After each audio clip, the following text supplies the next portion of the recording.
Hello everyone, this is Monster Researcher One True Mitch.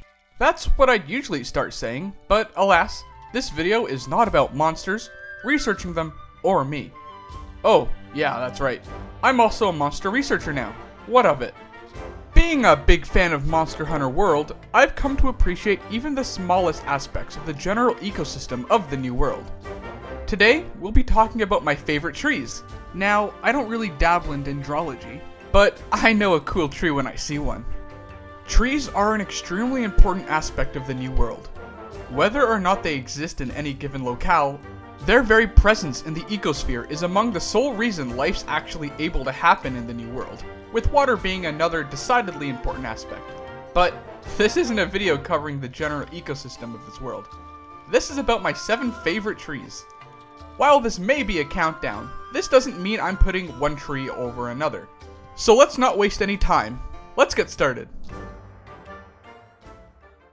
Starting us at number 7 is our first locale, the ancient forest, and it's forest.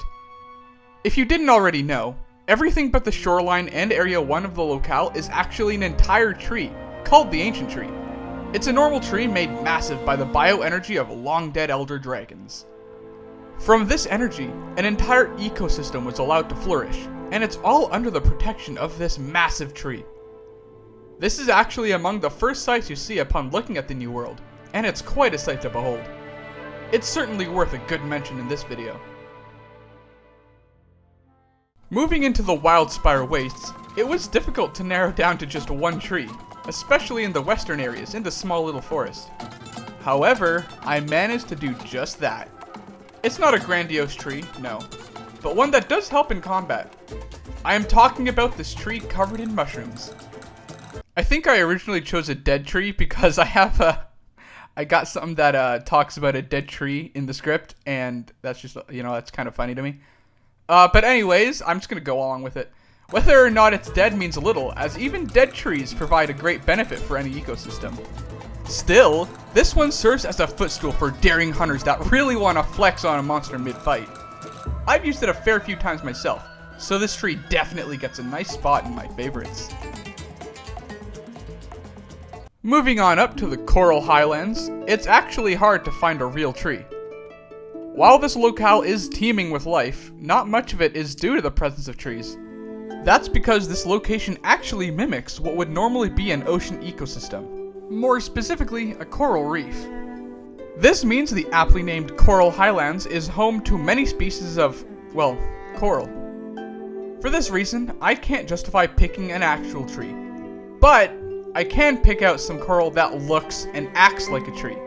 So instead of talking about one of my favorite trees, I'll opt for talking about the entire mini forest found when you jump down from Camp 1. Based on their appearance alone, you can tell that these aren't actual trees. A little research will have one find out that these are actually a possibly evolved terrestrial form of the Kenya tree coral. These beauties really stand out and make your first trip into the Coral Highlands a memorable one. This small forest is more than worthy of being talked about in this small list.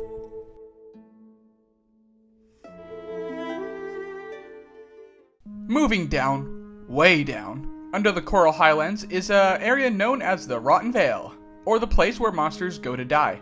This place is an inhospitable valley decorated by bones and corpses. Not really a place one would find a tree. In fact, there are actually no trees at all. So for this locale, I had to choose a coral that looked very much like a tree. That is why I chose this tree-like coral found if you look just outside the first base. Trust me, I looked throughout all of the Rotten Vale, and I had to settle on this. I mean, from a distance, you could totally believe it was real, right?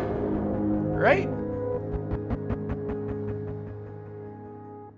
Just after our midway, we move on to the Elder Recess, or Recess, something like that. Dominated mostly by crystal, rocks, and lava, you'd think that there were no trees. Alas, I'm here to prove you wrong, as there is actually just one tree. Anyone who's been to this location already knows what I'm talking about. See, there's a small pathway off the main camp that splits into 2 directions, left and straight.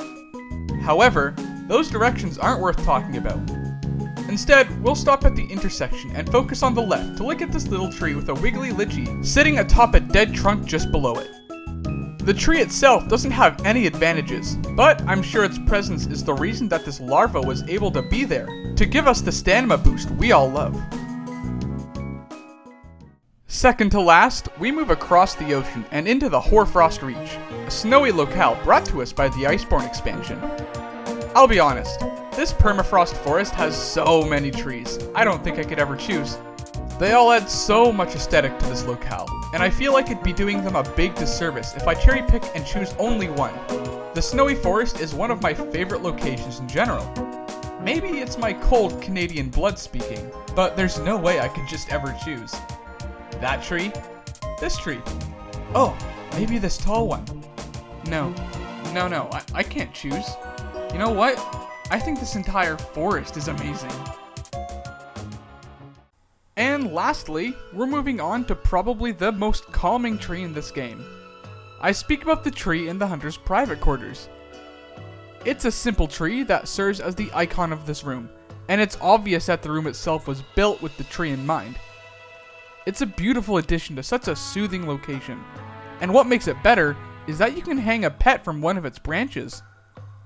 It's easily among my favorite trees in the game, and it's actually the sole reason I never upgraded to the private suite. And that about does it for my favorite trees in Monster Hunter World. Now, I know these trees were pretty cool, but you know what's even cooler? Real life trees.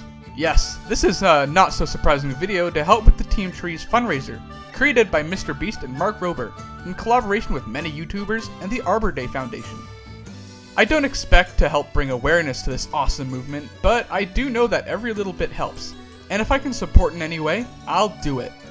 I don't really have much I can personally offer, but what I can do is donate a humble $50, so that's 50 trees to be planted in the future. I hope anyone who watches this video can donate even $1 to help save the Earth. A link to the fundraiser will be in the description below. Well that was fun to make. Alas, I don't think I'm cut out for being a botanist. It was fun to do some research outside my area of expertise, but I think I'll let the professionals take their lead in their own respective fields. So I'll keep researching monsters, both large and small. For now though, I think this is farewell. Until next time.